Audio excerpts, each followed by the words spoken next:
بسم الله الرحمن الرحيم.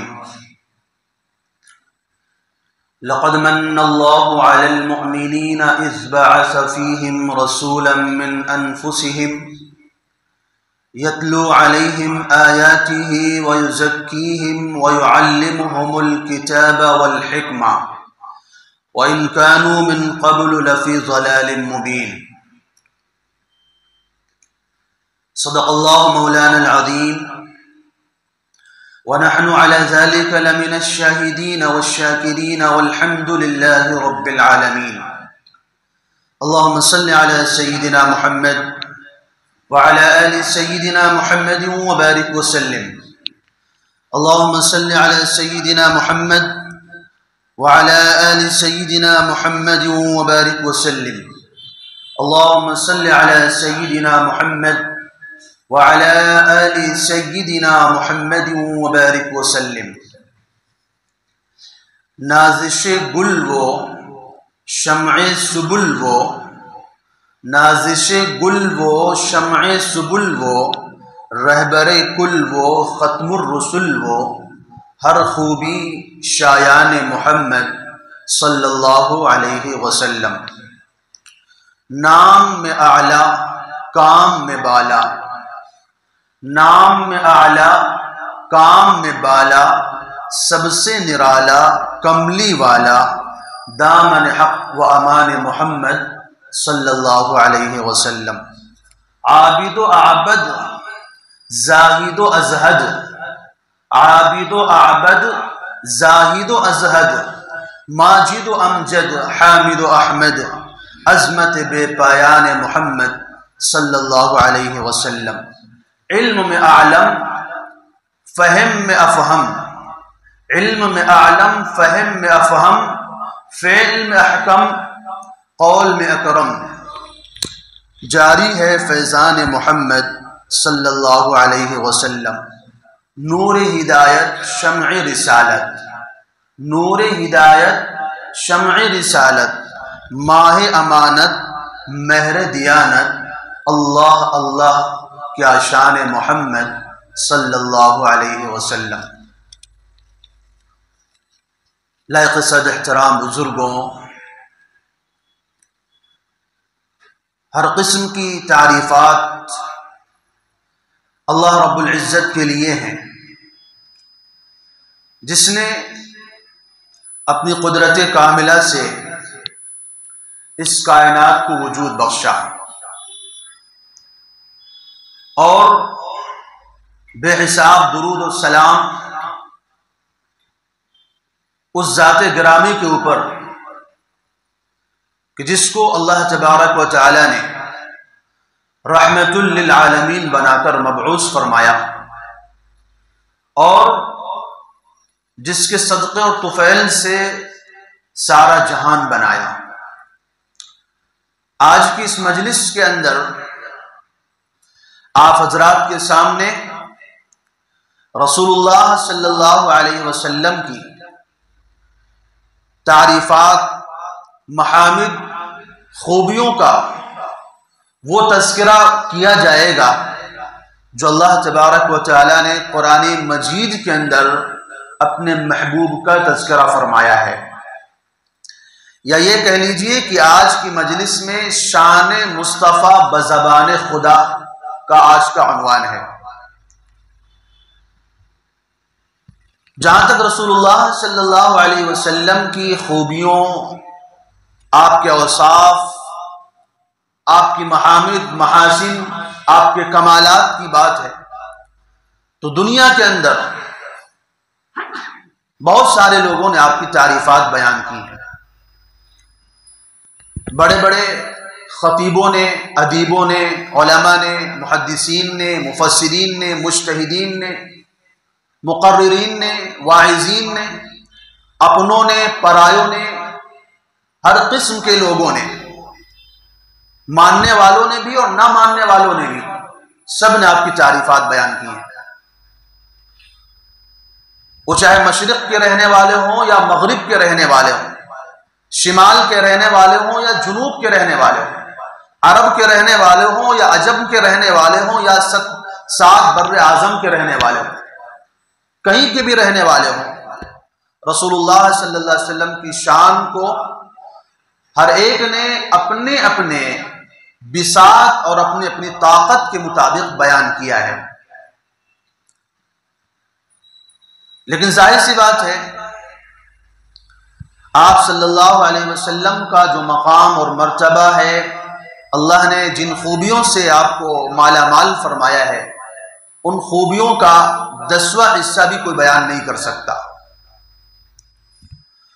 اور اس موضوع کی اہمیت کو آپ کس طرح سمجھ سکتے ہیں کہ اللہ تبارک و تعالی نے اپنے بے مثال، لاجواب اور بے نظیر رسول کی تعریفات کو بیان کرنے کے لیے دنیا والوں کے حوالے نہیں کیا کہ دنیا والے جس طرح چاہیں میرے نبی کی تعریف بیان کر دیں، کیونکہ لوگ جو تعریفات بیان کرتے ہیں اس میں جذبات کا دخل ہوتا ہے، بہت مرتبہ حقیقت سے دور ہو جاتے ہیں، زمین آسمان کے قلابے ملا دیتے ہیں، حقیقت کے خلاف چلے جاتے ہیں، یا تو پھر آپ کی شان کو گھٹا بھی سکتے ہیں۔ اور لوگ جو باتیں بولیں گے، لوگ جو آپ کی تعریفات کریں گے، آپ کی شان میں جو کتابیں لکھیں گے، آپ کی خوبیوں کو بیان کرنے کے لیے جو بیانات کریں گے، اس کا ایک وقت ہوتا ہے، کچھ دنوں کے بعد وہ چیزیں غائب ہو جاتی ہیں، وہ کتابیں ختم ہو جاتی ہیں، وہ تقریریں ختم ہو جاتی ہیں، وہ لوگ چلے جاتے ہیں۔ اس لیے اللہ تبارک و تعالی نے جب اپنے نبی کی تعریف کی بات آئی، اپنے نبی کی خوبیوں کا تذکرے کی بات آئی، تو اللہ تعالیٰ نے اس کو لوگوں کے حوالے نہیں کیا، بلکہ اللہ تعالیٰ نے آپ صلی اللہ علیہ وسلم کی خوبیوں کو اپنے لازوال، دائمی، ابدی اور سرمدی کتاب قرآن مجید کے اندر اللہ تعالیٰ نے بیان فرمایا۔ آپ جانتے ہیں کہ قرآن مجید ایک ایسی کتاب ہے جو کبھی بھی اس کے اندر تبدیلی نہیں ہو سکتی، کبھی بھی اس کے اندر رد و بدل نہیں ہو سکتا، اس کو کبھی زوال نہیں آ سکتا۔ اللہ کی وہ کتاب ہے جس کو کبھی بھی خاتمہ جس کا نہیں ہونے والا ہے۔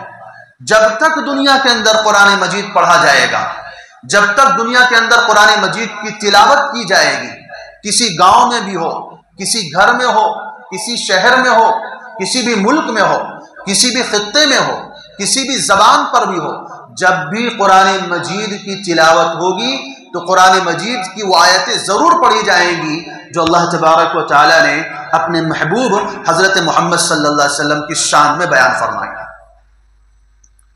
تو گویا قرآن مجید میں اللہ تبارک و تعالی نے اپنے نبی کے ذکر کو درج فرما کر نبی کے ذکر کو بھی سرمدی کر دیا ہے، دائمی کر دیا ہے، ہمیشہ کے لیے محفوظ کر دیا ہے، کیونکہ قرآن میں کوئی تبدیلی ہونے والی نہیں ہے، قرآن کو زوال آنا نہیں ہے، تو آپ کی جو خوبیاں ہیں جو قرآن میں مذکور ہیں ان میں بھی زوال نہیں آنا ہے۔ اور آپ جانتے ہیں اللہ تعالیٰ نے فرمایا ہے اِنَّا نَحْنُ نَزَّلْنَا الذِّكْرَ وَإِنَّا لَهُ لَحَافِظُونَ، ہم نے اس قرآن کو اتارا ہے اور ہم ہی اس قرآن کی حفاظت کریں گے۔ تو قرآن کی حفاظت کی ذمہ داری اللہ نے لی ہے، اور جب قرآن کی حفاظت کی ذمہ داری اللہ نے لی ہے تو قرآن میں جو آپ کی خوبیاں بیان کی گئی ان کی بھی ذمہ داری اللہ نے لی ہے۔ جس طرح قرآن مجید کو مٹانے والے مٹ گئے اور مٹ جائیں گے، ایسے ہی جو لوگ محمد صلی اللہ علیہ وسلم کی شان کو گھٹانا چاہتے ہیں، آپ کے شان کو کم کرنا چاہتے ہیں، آپ کے کمالات کا انکار کرنا چاہتے ہیں، وہ بھی مٹ جائیں گے۔ کسی شاعر نے کہا ہے کہ مٹتے ہیں، مٹ گئے، مٹتے ہیں، مٹ جائیں گے آدھا تیرے، مٹ گئے، مٹتے ہیں، مٹ جائیں گے آدھا تیرے، اور باقی ہے رہے گا ہمیشہ چرچا تیرا، یعنی آپ کا نام، آپ کا ذکر ہمیشہ دنیا کے اندر موجود رہے گا، دنیا ہی میں نہیں آخرت میں بھی آپ ہی کا ذکر موجود رہے گا۔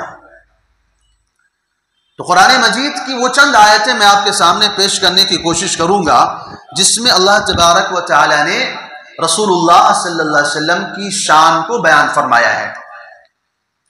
یوں تو اللہ تبارک و تعالیٰ کے احسانات ہم انسانوں پر بہت زیادہ ہیں، اتنے زیادہ ہیں کہ اللہ تعالیٰ نے ہمیں انسان بنایا، وہ چاہتا تو ہمیں کتا بھی بنا سکتا تھا، بندر بھی بنا سکتا تھا، چوہا بھی بنا سکتا تھا، وہ چاہتا تو ہمیں سانپ اور بچھو کی شکل میں بھی پیدا کر سکتا تھا، لیکن اس کا احسان ہے کہ اس نے ہمیں اپنی سب سے افضل ترین مخلوق، اشرف ترین مخلوق انسانوں میں اللہ تعالیٰ نے ہمیں پیدا کیا، یہ اس کا سب سے بڑا احسان ہے۔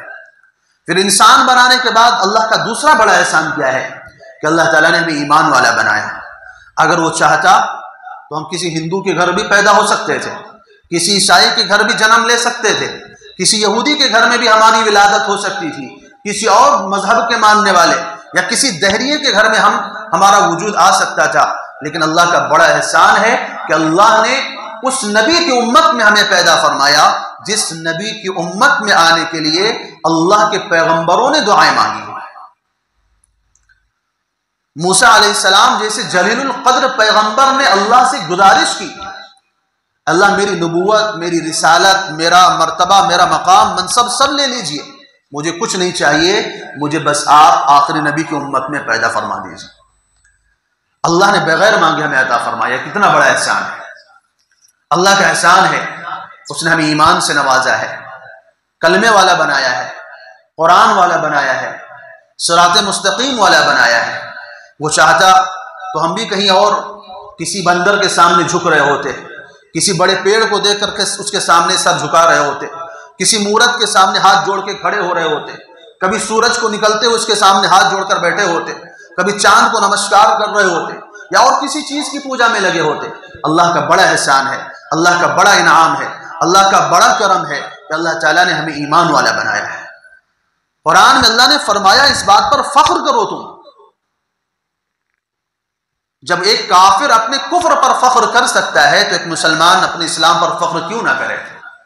کہو انا من المسلمین، میں مسلمان ہوں، میں مسلمان ہوں، الحمدللہ علی نعمت الاسلام، اللہ کا شکر ہے کہ اللہ نے ہمیں مسلمان بنایا ہے۔ تو اللہ تعالیٰ چاہتے ہیں کہ تم اس پر فخر کرو کہ اللہ نے تمہیں ایمان والا بنایا ہے۔ تو نعمتیں اللہ کی بہت ساری ہیں، اللہ نے ہمارے لیے کھانا مہیا کیا، پانی دیا، مکان دیا، لباس دیا، گھر والے دیے، ماں باپ دیے، بھائی بہن دیے، رشتہ دار دیے، دوست اور احباب دیے، اولادیں عطا فرمائی، مال و دولت سے نوازا، طرح طرح کی نعمتوں سے اللہ تعالیٰ نے نوازا ہے۔ آنکھیں بنائی، زبان دی، کان بنائے، دماغ دیا، ہاتھ بنائے، دل دیا، پیر دیے، شعور رکھنے کے لیے اللہ نے دماغ عطا فرمایا۔ یہ ساری چیزیں اللہ کے انعامات میں سے ہیں، لیکن ان تمام انعامات میں سب سے بڑا انعام اور ان تمام احسانات میں سب سے بڑا احسان اور ان تمام نعمتوں میں سب سے بڑی جو نعمت ہے وہ اللہ کے رسول صلی اللہ علیہ وسلم کی ذات گرامی ہے کہ اللہ تعالیٰ نے اپنا محبوب ہمیں عطا فرمایا ہے۔ اللہ تعالیٰ نے اس ہستی کا ہمیں امتی بنایا ہے، اس نبی سے ہمارا رشتہ رکھا ہے، اس نبی سے ہماری نسبت عطا فرمائی ہے جس نبی کے بارے میں اللہ تعالیٰ خود فرماتے ہیں کہ اگر آپ نہ ہوتے تو یہ آسمان نہ بناتا، آپ نہ ہوتے تو یہ زمین نہ بناتا، چاند، سورج، ستارے، سیارے، یہ پہاڑ، یہ ندی، یہ نالے، یہ جھرنے، یہ ہزاروں مخلوقات، یہ قسم قسم کے نظارے اور یہ حسین اور جمیل آپ جو دنیا میں دیکھتے ہیں کہ اللہ تعالیٰ نے کیسے کیسے اللہ تعالیٰ نے آنکھوں کو ٹھنڈک پہنچانے والے نظارے پیدا فرمائے ہیں۔ یہ ساتوں آسمان اور ساتوں زمینیں، ہزاروں ستارے، سیارے، جنت، عرش، کرسی، کچھ بھی نہ بناتا اگر آپ نہ ہوتے۔ فرمایا یہ سب کچھ آپ کے لیے ہے، آپ کے صدقے میں نے بنایا ہے، آپ کے واسطے ہم نے پیدا کیا ہے۔ تو اللہ کا بڑا احسان ہے کہ اللہ تعالیٰ نے اس نبی کی امت میں ہمیں پیدا فرمایا، جس نبی کے بارے میں، جس نبی کا یہ مقام ہے، جس نبی کی یہ شان ہے، جس نبی کا یہ مرتبہ ہے کہ اللہ نے ایک نبی کے لیے اتنی بڑی کائنات بنا دی ہے۔ لولا انت لما خلقت آدم لولاک لما خلقت الافلاق، یہ الفاظ موجود ہیں کہ اگر آپ نہ ہوتے تو کچھ بھی نہ ہوتا۔ تو اللہ تبارک و تعالیٰ کا سب سے بڑا انعام ایک تو رسول اللہ صلی اللہ علیہ وسلم کی ذات گرامی ہے اور دوسرا ہے قرآن مجید۔ یہ دو چیزیں اس کائنات کے اندر سب سے بے مثال ہے۔ نہ تو نبی کا کوئی جواب ہے، نہ تو نبی کے اوپر نازل ہونے والی کتاب کا کوئی جواب ہے۔ اللہ تعالیٰ نے نبی صلی اللہ علیہ وسلم کی آمد کا ذکر کرتے ہوئے قرآن مجید میں فرمایا لَقَدْ مَنَّ اللَّهُ عَلَى الْمُؤْمِنِينَ إِذْ بَعَثَ فِيهِمْ رَسُولًا مِّنْ أَنفُسِهِمْ يَتْلُو عَلَيْهِمْ آيَاتِهِ وَيُزَكِّيهِمْ وَيُعَلِّمُهُمُ الْكِتَابَ وَالْحِكْمَةَ۔ اس آیت کے اندر اللہ تعالیٰ نے نبی صلی اللہ علیہ وسلم کی بعثت کو بیان فرمایا ہے کہ آپ کو ہم نے کس لیے بھیجا ہے، لیکن اس سے پہلے جملہ ارشاد فرمایا ہے لَقَدْ مَنَّ اللَّهُ، ہم نے تمہارے اوپر بڑا احسان کیا ہے۔ قرآن مجید میں آپ اللہ کی ہزاروں نعمتوں کی ذکر پڑھیں گے، یا بلکہ یہاں تک کہ قرآن میں اللہ تعالیٰ فرماتے کہ ان تعدوا نعمت اللہ لا تحصوها، تم شمار نہیں کر سکتے اللہ کی نعمتوں کو۔ لیکن یہ انداز اللہ نے کہیں اختیار نہیں فرمایا ہے کہ ہم نے تمہیں پیدا کر کے تم پر احسان کیا، تمہارے آنکھیں بنائی تو احسان کیا، تمہیں دل دماغ دیا اس لیے احسان کیا، تمہیں نعمتیں دی، مال و دولت دیا، گھر بار دیا، اولاد دی، اس لیے تم پر احسان کیا۔ کہیں پر بھی آپ کو یہ اس کا قرآن مجید میں ذکر نہیں ملے گا۔ کہیں پر بھی اللہ تعالیٰ نے اپنی نعمتوں کا احسان نہیں جتلایا ہے، بلکہ اللہ نے احسان جتلانے سے منع کیا ہے لا تبطلوا صدقاتکم بالمن، اپنی نیکیوں کو احسان جتلا کر کے خراب مت کیا کرو۔ یعنی اگر تم نے کسی کے ساتھ کوئی بھلائی کا کام کر دیا ہے، کوئی نیکی کی ہے، کوئی اچھائی کر دی ہے، کسی کی مدد کر دی ہے، تو دوبارہ اس کو احسان نہیں جتلانا کہ میں نے تیری مدد کی تھی، میں نے تیرا فلاں کام کروایا تھا، تو پریشان گھوم رہا تھا، میں نے تیری ضرورت پوری کی تھی۔ اللہ تعالیٰ کہتے ہیں یہ زبان پر کبھی بھی مت لانا۔ اگر تم نے اپنی زبان پر یہ جملہ چلا دیا تمہاری ساری نیکی برباد ہو گئی، جو بھی تم نے نیک کام کیا تھا وہ سب ختم، تم نے احسان جتلا دیا۔ تو اللہ تعالیٰ خود احسان جتلانے سے منع فرما رہے ہیں، اپنی کسی بھی نعمت کا اللہ تعالیٰ احسان نہیں جتلا رہے، لیکن یہاں پر اللہ نے اپنا انداز بدل دیا، اور بدل اس لیے دیا کہ اللہ تعالیٰ نے نعمت ایسی عطا فرمائی ہے جس کائنات میں پوری دنیا کے اندر، دنیا اور آخرت میں جس نعمت کا کوئی جواب نہیں، جس نعمت کی کوئی مثال نہیں، جس نعمت کی کوئی نظیر نہیں، جس نعمت کا کوئی بدل نہیں، وہ نعمت اللہ تعالیٰ نے ہمیں عطا فرمائی ہے۔ اس لیے اللہ تعالیٰ نے احسان عطا فرمایا کہ اللہ تعالیٰ فرماتے ہیں کہ ہم نے تمہیں وہ چیز دی ہے، وہ نعمت عطا کیا ہے، وہ انعام دیا ہے تم کو جو میرے خزانے کائنات میں اکتا تھی، اکیلی تھی، اس جیسی دوسری کوئی دولت ہمارے پاس نہیں ہے، وہ چیز ہم نے تم کو دی ہے۔ اس لیے اللہ تعالیٰ کہتے ہیں کہ ہم نے اپنا نبی، اپنا محبوب، اپنا پیارا، اپنا حبیب، اپنا لاڈلا نبی تم کو دے دیا، یہ تم پر بڑا احسان کیا ہے میں نے۔ ورنہ کون دیا کرتا ہے کسی کو محبوب اپنا؟ شاعر نے کہا نا، اللہ نے اپنی نوازشات کی ہم پر حد کر دی، اللہ نے اپنی نوازشات کی ہم پر حد کر دی، ورنہ کون دیا کرتا ہے کسی کو محبوب اپنا؟ تو اللہ کہتے ہیں ہم نے تم کو اپنا محبوب دیا ہے، اس نبی کی قدر کرو، اس نبی کا احترام بجاؤ، اس نبی کا احترام کرو، اس کی عزت کرو، اس کے مقام اور مرتبے کو سمجھو۔ کائنات میں اس کے جیسا کوئی ہے ہی نہیں دنیا میں، ہمارے پاس ہم نے ویسا کسی کو بنایا ہی نہیں دنیا میں، نہ جنت میں، نہ یہاں پر، نہ کہیں اور کسی عالم کے اندر ایسی چیز ہم نے تم کو عطا کی ہے۔ تو قرآن مجید کی اس آیت میں ایک تو اللہ تعالیٰ نے اپنے اس نعمت کی اہمیت کو بتلایا ہے کہ یہ نعمت کتنی اہم ہے، دوسری چیز اللہ تعالیٰ نے نبی کے دنیا میں آنے کے مقصد کو بتایا ہے۔ نبی کے آنے کا مقصد دنیا میں 3-4 چیزیں اللہ تعالیٰ نے اس میں بتائی۔ ایک فرمایا یتلو علیہم آیاتہ، یہی آیت بعینہ، ربنا وبعث فیہم رسولا منہم یتلو علیہم آیاتک ویعلمہم الکتاب والحکمۃ ویزکیہم، جو ابراہیم علیہ السلام نے دعا مانگی تھی اللہ تعالیٰ سے جب خانہ کعبہ کی تعمیر کے بعد، میں نے بتایا تھا 4-5 ہفتہ پہلے کہ ابراہیم علیہ السلام نے جب خانہ کعبہ کی تعمیر فرمائی تھی، تعمیر مکمل ہونے کے بعد دعا مانگی تھی، کیا؟ ربنا وبعث فیہم رسولا من انفسہم یتلو علیہم آیاتک ویعلمہم الکتاب والحکمۃ ویزکیہم۔ بعینی اسی طرح کی آیت سورہ جمعہ میں بھی آتی ہے 28ویں پارے میں، هو الذی بعث فی الامیین رسولا منہم یتلو علیہم آیاتہ ویزکیہم ویعلمہم الکتاب والحکمہ۔ اور اسی طرح کی آیت دوسرے پارے میں بھی آتی ہے، کما ارسلنا فیکم رسولا منکم یتلو علیکم آیاتنا ویزکیکم ویعلمکم الکتاب والحکمہ ویعلمکم ما لم تکونوا تعلمون۔ ان چاروں پانچوں آیتوں کو اگر آپ جمع کریں گے تو ان کا خلاصہ ایک ہی نکلتا ہے، مفہوم اور مقصد ایک ہی نکلتا ہے، کیا؟ ایک اللہ کی کتاب کی تلاوت کرنا۔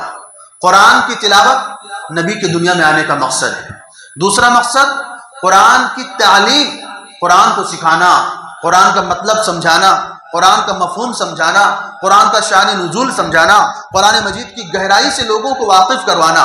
اور ایک مقصد، تیسرا مقصد فرمایا وَيُعَلِّمُ الْكِتَابَ وَالْحِكْمَةَ وَيُزَكِّيهِمْ، لوگوں کو برائیوں سے پاک صاف کرنا۔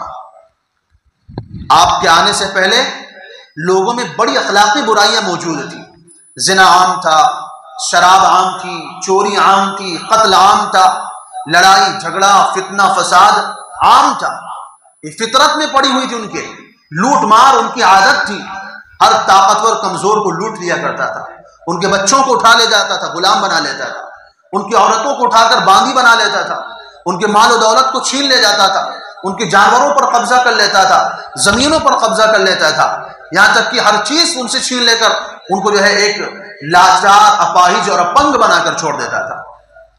معمولی باتوں پہ جھگڑے لڑائیاں سینکڑوں سال چلا کرتی تھی۔ بہت ساری اخلاقی برائیاں تھیں، حسد تھا ان کے اندر، تکبر اتنا زیادہ تھا کہ وہ اپنے برابر کسی کو سمجھتے ہی نہیں تھے، وہ کہتے تھے بس ہمارے مقابلے میں کوئی ہے ہی نہیں، ذرنی ومن خلقت وحیدا۔ مکے میں ایک کافر تھا جس کا نام ولید ابن مغیرہ تھا، وہ کہتا تھا انا الوحید ابن الوحید، میں اکیلا ہوں، اکیلے کا بیٹا ہوں، یعنی میں نہ تو میرے جیسا کوئی ہے نہ میرے باپ کے جیسا کوئی ہے۔ تو اس طرح کے لوگوں میں اللہ تعالیٰ نے نبی صلی اللہ علیہ وسلم کو مبعوث فرمایا، اور مبعوث فرما کر نبی نے اپنے اخلاق، اپنی تعلیم اور تربیت سے ان کو ایسا بنایا کہ دشمنی کو محبت سے تبدیل فرما دیا، غرور کو عاجزی میں بدل دیا، عداوت کو محبت سے بدل دیا۔ جو لوگ انسان کہلانے کے لائق نہیں تھے، ان کو آج ہم رضی اللہ عنہم ورضوا عنہ کہتے ہیں۔ اللہ ان سے راضی ہو گیا، وہ اللہ سے راضی ہو گئے۔ یہ اعزاز، یہ اکرام، یہ انعام، یہ مقام ان لوگوں کو کس کی بدولت ملا؟ وہ صرف رسول اللہ صلی اللہ علیہ وسلم کی ان تعلیمات کا نتیجہ ہے جن تعلیمات کے ساتھ اللہ تعالیٰ نے آپ کو دنیا میں مبعوث فرمایا تھا۔ ایک جگہ قرآن مجید میں اللہ تعالیٰ فرماتے ہیں الذين يتبعون الرسول النبي الأمي الذي يجدونه مكتوبا عندهم في التوراة والإنجيل يأمرهم بالمعروف وينهاهم عن المنكر ويحل لهم الطيبات ويحرم عليهم الخبائث ويزغ عنهم إسرهم والأغلال التي كانت عليهم۔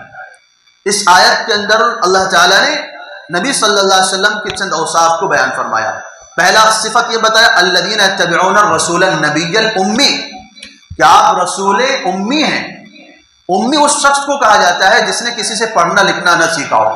اللہ تعالیٰ نے دنیا میں کسی کو آپ کا استاذ نہیں بنایا، کیونکہ استاذ کا مقام شاگرد سے بلند ہوتا ہے، استاذ کا مقام باپ کے درجے میں ہوتا ہے، استاذ کی شخصیت بہت اونچی ہوا کرتی ہے۔ اگر نبی صلی اللہ علیہ وسلم کو اللہ تعالیٰ کسی کا شاگرد بناتے تو یقیناً وہ آپ کا استاذ ہوتا، اس کا مقام اور مرتبہ بلند ہوتا۔ اس لیے اللہ تعالیٰ نے ڈائریکٹ خود آپ کو سکھایا ہے، کسی انسان کو آپ کا استاذ نہیں بنایا۔ اور فرمایا یأمرهم بالمعروف وینہاهم عن المنکر، آپ کی صفات فرمایا ان کی آپ کے تذکرے تورات اور انجیل میں مذکور ہیں، یہ بھی بتایا، اور یہ بھی بتایا کہ آپ لوگوں کو اچھائی کا حکم کریں گے، برائی سے منع کریں گے۔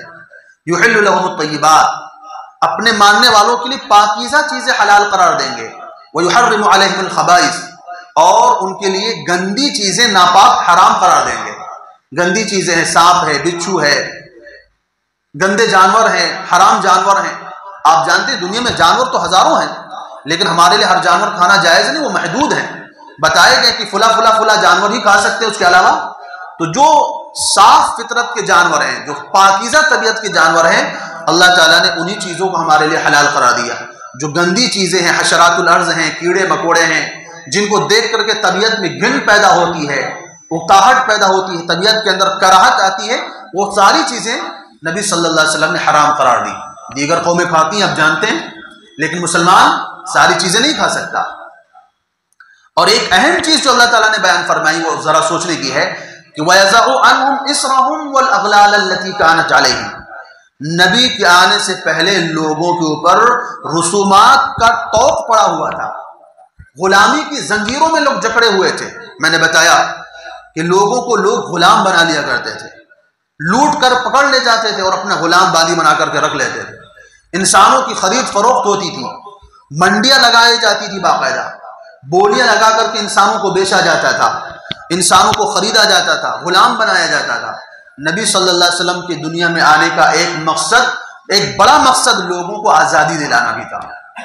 چنانچہ آپ نے آ کر کے لوگوں کو، غلاموں کو آزاد کرنے کی ترغیبیں بیان فرمائی، فضائل بیان فرمائے کہ اگر غلام آزاد کرو گے اللہ کے یہاں کیا انعام ملے گا۔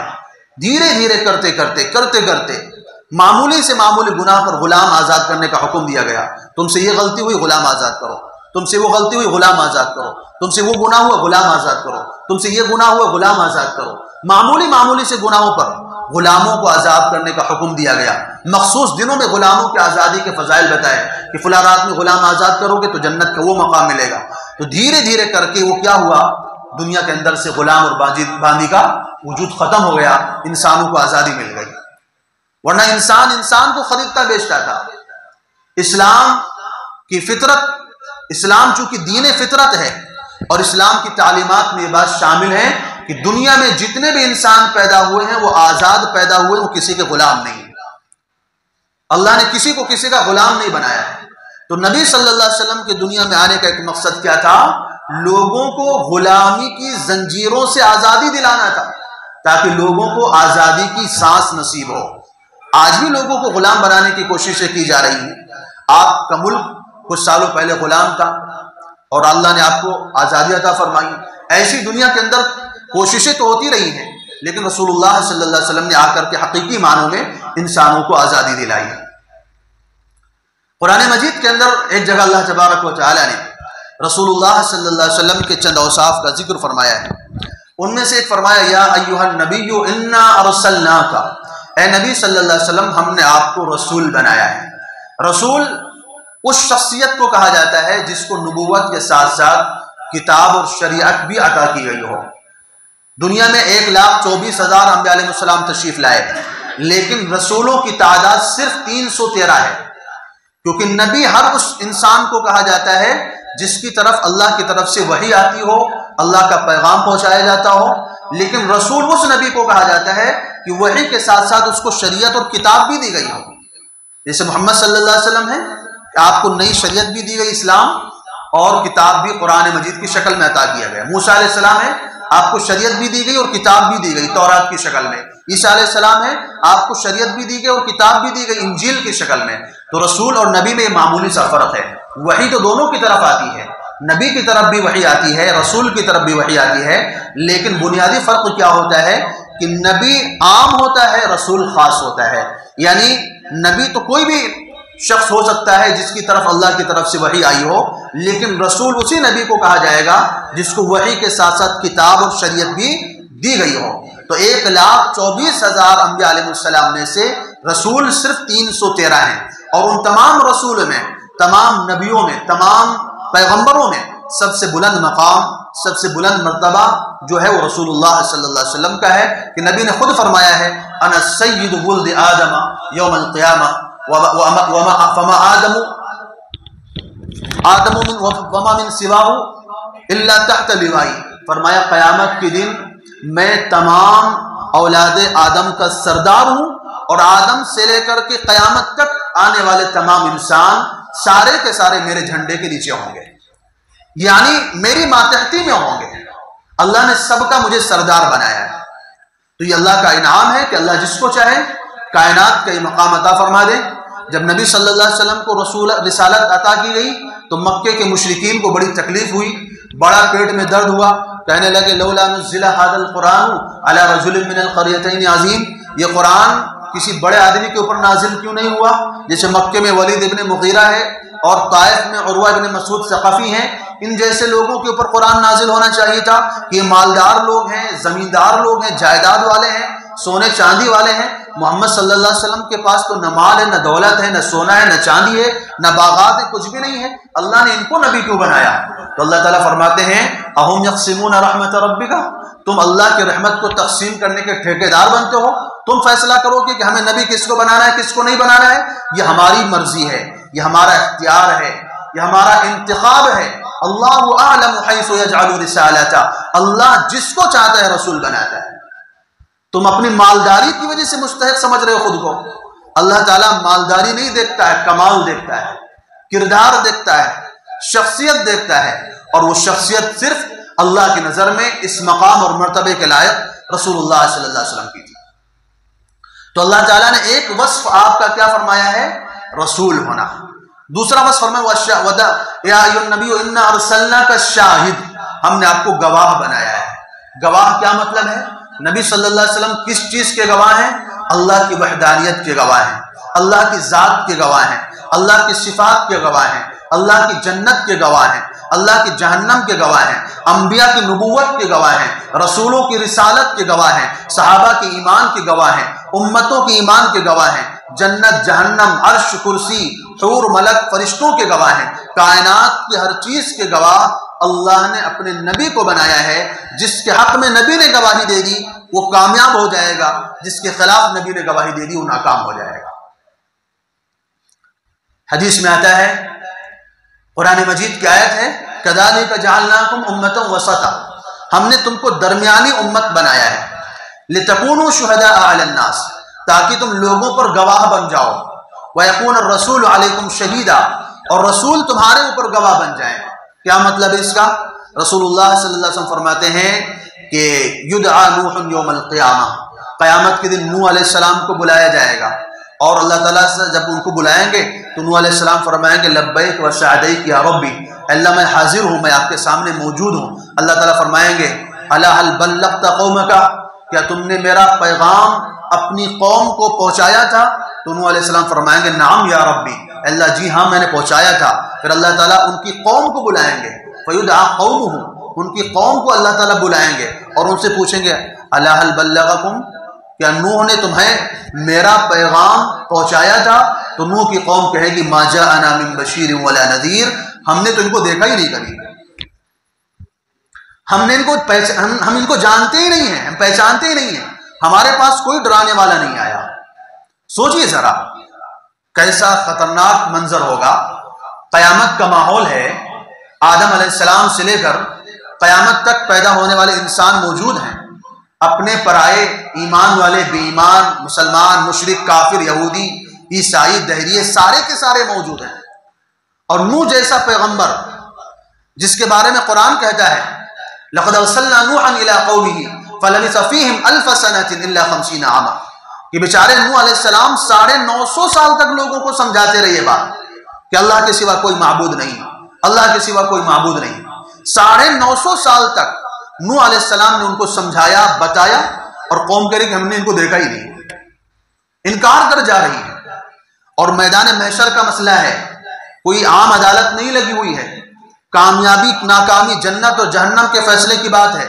اگر نوح علیہ السلام بھی اپنے حق میں گواہی پیش نہیں کرتے ہیں اللہ کی نظر میں پھنس جائیں گے، عدالت میں پھنس جائیں گے۔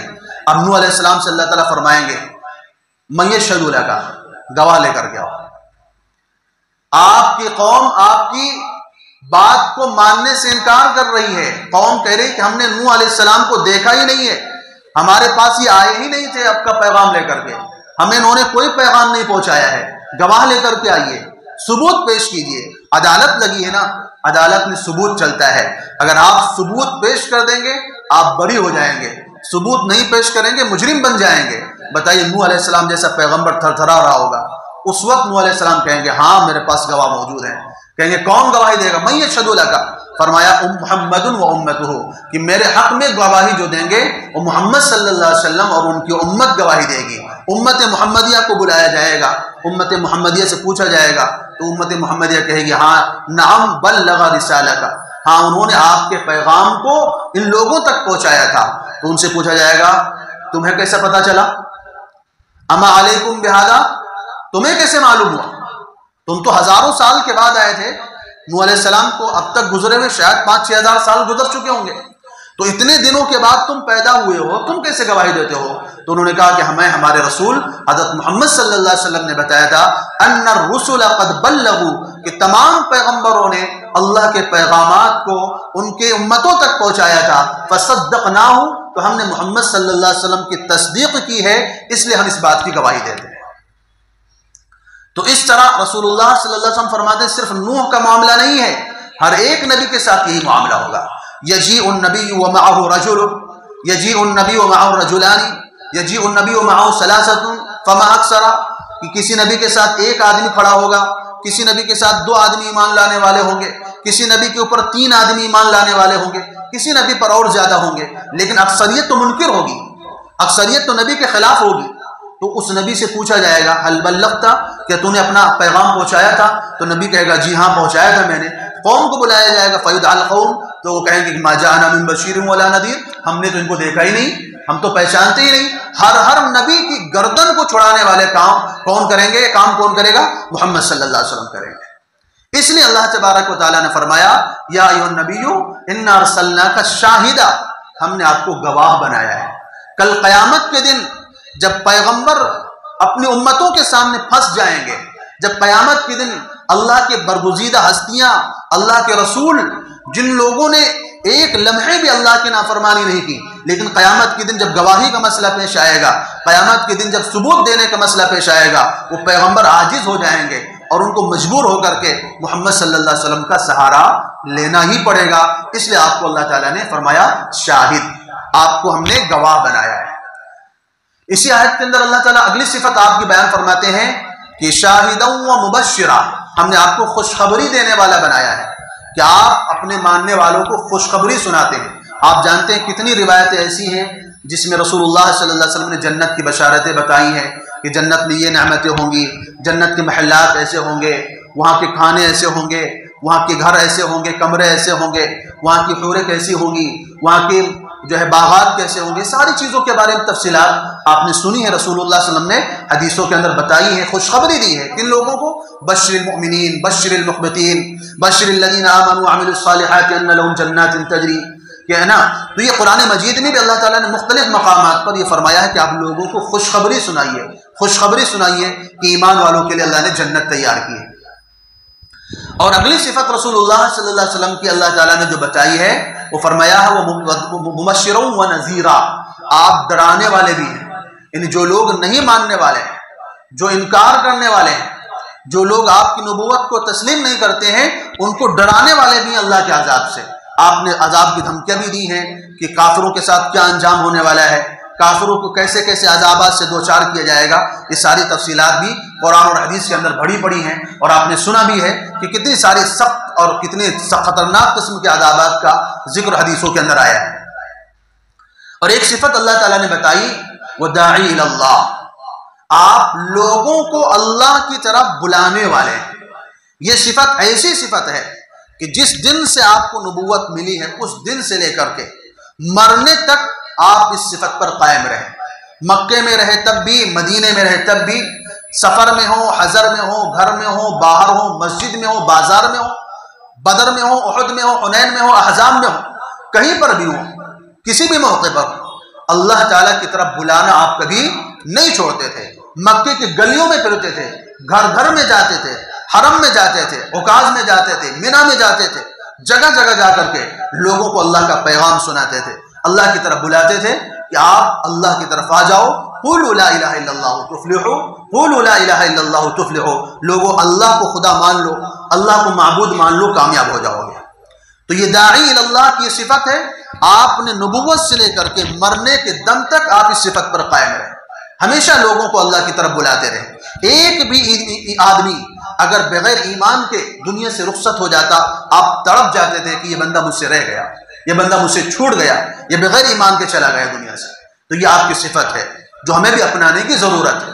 ہم کو بھی داعی بننا چاہیے، اللہ کی دین کی طرف بلانا چاہیے. نبی کی صفت ہے لوگوں کو اللہ کی دین کی دعوت دینا.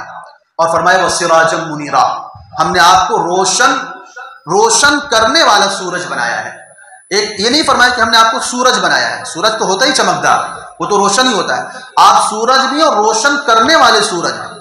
اللہ تعالیٰ نے آپ کو اس صفت کے ساتھ اس لیے متصف فرمایا ہے کیونکہ آپ جانتے ہیں جب سورج جب تک نکلا نہیں ہوتا ہے دنیا میں اندھیرا ہوتا ہے، تاریکی ہوتی ہے، کچھ نظر نہیں آتا ہے، صحیح غلط اپنے پرائے دوست دشمن کی کوئی پہچان نہیں ہوتی اندھیرے میں. کون ہمارا خیر خواہ ہے، کون بدخواہ ہے. ہم جس راستے پر جا رہے ہیں یہ راستہ میں کوئی گڈھا ہے، کہاں پر کھائی ہے، کہاں پر کیا ہے، کیا نقصان ہے، کہاں پر سانپ بچھو بیٹھا ہوا کچھ نظر نہیں آتا ہے، لیکن جب سورج نکل آتا ہے، روشنی ہو جاتی ہے، ساری چیزیں نظر آنا شروع ہو جاتی ہیں۔ آپ کے آنے سے پہلے دنیا میں اندھیرا چھایا ہوا تھا، کفر کا اندھیرا، ظلمت کا اندھیرا، ضلالت کا اندھیرا، گمراہی کا اندھیرا، لوگوں کو راہ حق کا پتہ نہیں تھا، نجات کا راستہ معلوم نہیں تھا، لوگ جہنم کے گڑھوں کی طرف جا رہے تھے، جہنم کے کنارے میں پڑے ہوئے تھے۔ قرآن کہتا ہے اذ کنتم اعداء فالف بین قلوبکم فاصبحتم بنعمتی اخوانا وکنتم علی شفا حفرۃ من النار فانقذکم منها، لوگوں تم ایک دوسرے کے دشمن بنے ہوئے تھے، تمہارے اندر انسانیت نام کی چیز نہیں تھی، تم جہنم کے کنارے پر کھڑے تھے، ہلاکت کے گڑھے پر کھڑے ہوئے تھے، بربادی کی طرف جا رہے تھے۔ اللہ نے اپنے نبی کو تمہارے درمیان بھیج کر کے تمہیں ان تمام پریشانیوں سے نجات دلایا ہے، ان تمام مشکلات سے تمہیں نکالا ہے، تمہیں بھائی بھائی بنایا ہے، تمہیں جہنم سے بچایا ہے، تمہیں جنت کا راستہ دیا ہے۔ تو فرمایا آپ کے آنے سے پہلے دنیا میں یہ سارے اندھیرے چھائے ہوئے تھے، جیسے ہی آپ کا وہ نبوت کا سورج طلوع ہوا، یہ ساری تاریکیاں اللہ تعالیٰ نے ختم فرما دی۔ اور آپ یہ بھی جانتے ہیں کہ جب تک سورج نہیں نکلا ہوتا ہے، رات میں ستارے چمک رہے ہوتے ہیں، چاند بھی تھوڑی بہت روشنی دے رہا ہوتا ہے، لوگ اپنے اپنے گھروں میں چراغ وغیرہ بلب وغیرہ جلا کے رکھتے ہیں، لیکن جیسے ہی سورج نکلتا ہے ساری چیزوں کی روشنی ختم ہو جاتی ہے۔ اب نہ چراغ کی ضرورت، نہ ستاروں کی روشنی کی ضرورت، نہ چاند کی روشنی کی ضرورت، نہ ہی بلب کی ضرورت پڑتی ہے۔ آپ دھوپ میں جائیے، آپ کو کسی بھی روشنی کی ضرورت نہیں پڑے گی۔ بعینی اسی طرح جب اللہ تعالیٰ نے آپ کو دنیا میں مبعوث فرما دیا تو آپ کے آنے سے پہلے اللہ نے 1,24,000 انبیاء علیہ السلام کو ستاروں کی شکل میں بھیجا تھا۔ وہ اپنی روشنی سے دنیا کو منور کرتے تھے، چاند سورج کی شکل میں آئے ہوئے تھے، لیکن جیسے ہی آپ کی نبوت کا سورج طلوع ہوا وہ سارے کے سارے ستارے ختم ہو گئے۔ یتیمے کہ نہ کردہ قرآن درست، کتر خانے چند ملت بشست۔ فرمایا کہ جس انسان نے کسی سے پڑھنا لکھنا بھی نہیں سیکھا، اس نے ہزاروں ہزار ملتوں کے کتب خانوں کو ختم کر دیا۔ اب کوئی شریعت، کوئی نبوت، کوئی قانون اور کوئی رسالت نہیں چلنے والی ہے۔ اب اگر رسالت نبوت چلے گی کس کی چلے گی؟ محمد صلی اللہ علیہ وسلم کی چلے گی، کہ جیسے سورج کے طلوع ہونے کے بعد ستاروں کی ضرورت نہیں رہتی ہے، اللہ نے اپنے نبی کو سورج اسی لیے فرمایا کہ آپ کے آنے کے بعد اب کسی نبوت کی ضرورت نہیں ہے، نہ کسی ذلی نبی کی ضرورت ہے، نہ کسی بروزی نبی کی ضرورت ہے، نہ آپ کے آنے کے بعد کسی قسم کی رسالت کی ضرورت ہے، نہ کتاب کی ضرورت ہے۔ اللہ تعالیٰ نے صاف کر دیا ہے کہ آپ سراج منیر ہیں، اللہ نے آپ کو سراج منیر بنایا ہے، آپ روشن سورج ہیں، آپ کے آنے کے بعد اب کسی بھی قسم کی روشنی کی ضرورت نہیں ہے۔ روایتوں میں آتا ہے کہ جب مشرکین نے رسول اللہ صلی اللہ علیہ وسلم کی رسالت کو تسلیم کرنے سے انکار کیا تھا، تو ایک روایت میں آتا ہے کہ جبرائیل علیہ السلام فرماتے ہیں کہ قلبت مشارق الارض مغاربها، میں نے زمین کے مشرق اور مغرب کو چھانا ہے، پوری زمین کا میں نے جائزہ لیا ہے، فلم اجد احدا افضل من محمد صلی اللہ علیہ وسلم، میں نے محمد صلی اللہ علیہ وسلم سے بہتر کسی انسان کو نہیں پایا۔ یہ کیوں فرما رہے ہیں؟ کیونکہ کفار مکہ نبی صلی اللہ علیہ وسلم کو آ کے تانا دیا کرتے تھے۔ آخری بات کہہ کے ختم کرتا ہوں، 2-4 منٹ تھوڑا اور چاہیے اس کے لیے۔ نبی صلی اللہ علیہ وسلم کو وہ کہتے تھے یا ایھا الذی نزل علیہ الذکر انک لمجنون، اے وہ شخص جس کے اوپر قرآن نازل ہوا تو پاگل ہے، اس طرح کے جملے کہتے تھے۔ کبھی کہتے تھے کہ یا ویقول الذین کفروا لست مرسلا، ہم تجھے رسول نہیں مانتے۔ کبھی کہتے تھے کہ تو جادوگر ہے، ان ھذا الا ساحر کذاب، تو جھوٹا ہے۔ کبھی آپ کو کہتے تھے کہ شاعر ہے۔ اب ذرا سوچیے کہ نبی صلی اللہ علیہ وسلم کو کتنی تکلیف ہوگی۔ ظاہر سی بات ہے کہ نبی سوچ رہے ہوں گے کہ میں تو ان کو ہدایت کا راستہ دکھا رہا ہوں، نجات کا راستہ بتا رہا ہوں، کامیابی کا راستہ بتا رہا ہوں، اللہ تک جانے کا راستہ بتا رہا ہوں، اور یہ نالائق مجھے جھوٹا، مکار، دھوخے باز اور جادوگر، پاگل، دیوانہ، اس طرح کے جملے کہتے ہیں، تو اس سے آپ کو تکلیف ہوتی تھی۔ تو جبرائیل علیہ السلام کیا کہتے ہیں؟ قلبت مشارق الارض مغاربها، میں نے زمین کے مشرق مغرب سب کو چھانا ہے، لم اجد احدا افضل من محمد صلی اللہ علیہ وسلم، کسی کو بھی محمد صلی اللہ علیہ وسلم سے افضل نہیں پایا۔ اور کیا کہا فارسی شاعر نے کہ آفا کہا گردیدام، مہر بتا ورزیدام، بسیار خوبا دیدام، لیکن تو چیزیں دیگری، کہ ساری کائنات کے میں نے خوبصورت سے خوبصورت لوگوں کو دیکھا ہے، اور ہزاروں حسینوں کو میں نے معائنہ کیا ہے، لیکن آپ کے اندر جو بات ہے وہ کسی میں نہیں ہے۔ اللہ نے فرمایا یاسین والقرآن الحکیم انک لمن المرسلین، فرمایا جبرائیل جاؤ۔ کیا کہاں جاؤں؟ کہا جاؤ میرے محبوب کے پاس۔ کس لیے جاؤں؟ کہا میرا پیغام لے کر کے جاؤ۔ یاسین، اے میرے یاسین، اے میرے محبوب، والقرآن الحکیم، قسم ہے میرے قرآن حکیم کی، انک لمن المرسلین۔ اگر یہ دو ٹکے کے کفار، یہ مشرکین، یہ فاسق فاجر اور یہ بد کردار اور یہ بت پرست اگر آپ کی نبوت کو تسلیم نہیں کرتے ہیں تو نہ کریں، آپ کو اس سے فرق نہیں پڑنا چاہیے۔ میں کائنات کا خدا، کائنات کا مالک، زمین اور آسمان کا پیدا کرنے والا، جنت اور جہنم کو پیدا کرنے والا، ساری کائنات کو وجود بخشنے والا خدا، میں اس بات کی گواہی دیتا ہوں اور قسم کھا کر کے گواہی دیتا ہوں والقرآن الحکیم انک لمن المرسلین، کہ آپ اللہ کے رسول ہیں۔ یہ تسلیم نہیں کرتے تو نہ کریں۔ فرمایا نون والقلم وما یسطرون ما انت بنعمت ربک بمجنون، آپ خدا کی قسم آپ پاگل نہیں ہیں۔ یہ آپ کو پاگل کہتے ہیں؟ فرمایا اللہ تعالیٰ کہتے ہیں کہ تمہارے اندر عقل نہیں ہے، عقل کے دشمنوں، تمہیں اتنا شعور نہیں ہے کہ جس انسان کی خوبیوں کو لکھتے ہوئے قلم نہ تھکیں، جس انسان کے چہرے کے دیدار کو لوگ اپنے لیے سعادت کی بات سمجھیں، جس انسان کے پاس بیٹھنا لوگوں کے لیے باعث فخر ہو، باعث عزت ہو، باعث مقام ہو، جس انسان کے اخلاق، کمالات، کردار کا یہ عالم ہو کہ کائنات کا خدا اس کے اخلاق عظیم کی گواہی دے رہا ہو، جس شخصیت کا یہ مقام اور مرتبہ ہو کہ اس کے صدقے طفیل میں تمہیں وجود ملا ہو، تم اس کو پاگل کہتے ہو، تم اس کو دیوانہ کہتے ہو، تم سے بڑا پاگل کوئی نہیں ہو سکتا۔ فرمایا ما انت بنعمت ربک بمجنون وانک لعلی خلق عظیم، آپ کائنات میں سب سے اونچے اخلاق والے ہیں۔ اللہ نے آپ کے جیسا اخلاق والا، کردار والا کسی کو نہیں بنایا۔ کسی شاعر نے کہا ہے کہ کس نے ذروں کو اٹھایا اور صحرا کر دیا، کس نے ذروں کو اٹھایا اور صحرا کر دیا، کس نے جو ہے قطروں کو ملایا اور دریا کر دیا، اور کہا کہ زندہ ہو جاتے ہیں جو مرتے ہیں حق کے نام پر، زندہ ہو جاتے ہیں جو مرتے ہیں حق کے نام پر، اللہ اللہ کس نے مردوں کو مسیحا کر دیا۔ اللہ تبارک و تعالی ہم سب کو اپنے اس پیارے محبوب حضرت محمد مصطفیٰ صلی اللہ علیہ وسلم کے نقش قدم پر چلنے کی توفیق عطا فرمائے، آپ کی سنتوں کو، آپ کے طریقوں کو اپنی زندگیوں میں داخل کرنے کی توفیق عطا فرمائے۔ وآخر دعوانا ان الحمدللہ رب العالمین۔